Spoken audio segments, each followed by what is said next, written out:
आता सेल्सला जर आपण पॅरल जर ठेवलं तर फायदा काय आहे आपला? तर पॅरलचा फायदा काय असतो सगळ्याच ठिकाणी?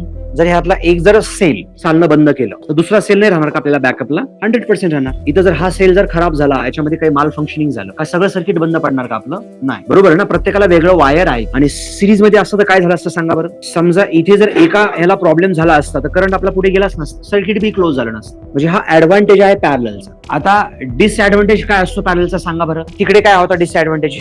पॅरल मध्ये जर ठेवलं तर टोटल ईएमएफ वाढणार का कमी होणार? कमी होणार ना. पॅरल मध्ये काय झालं? 1/R चं तुम्हाला आठवतंय? 1/R1 + 1/R2. घरांमध्ये फायद्याचं आहे. टोटल रेजिस्टन्स वाढतो का कमी होतो? कमी होतो. सेल्स साठी काय टोटल ईएमएफ कमी करायचं नसतं, आपल्याला वाढवायचं असतं. इथं सेल्स मध्ये ईएमएफ काय होणार? कमी होणार ना. काय होणार आहे? R1/ε1 + R2/ε2. ईएमएफ काय होऊ लागले आपलं? ओव्हरऑल ईएमएफ कमी होऊ लागले. पॅरल मध्ये ईएमएफ वाढत नाही, म्हणून टॉर्च मध्ये ही अरेंजमेंट बिलकुल नसते. आपल्याला टॉर्च मध्ये ईएमएफ जास्त हवा असतो, म्हणून त्याला सिरीज मध्ये बसवलं जातं. आता यामुळे काय होणार? टोटल ईएमएफ, टोटल व्होल्टेज सर्किटचं कमी होऊन जाणार पॅरल मध्ये ठेवल्यामुळे. कारण पॅरल मध्ये येतो रेसिप्रोकल म्हणजे व्हॅल्यू कमी करणारा असतो.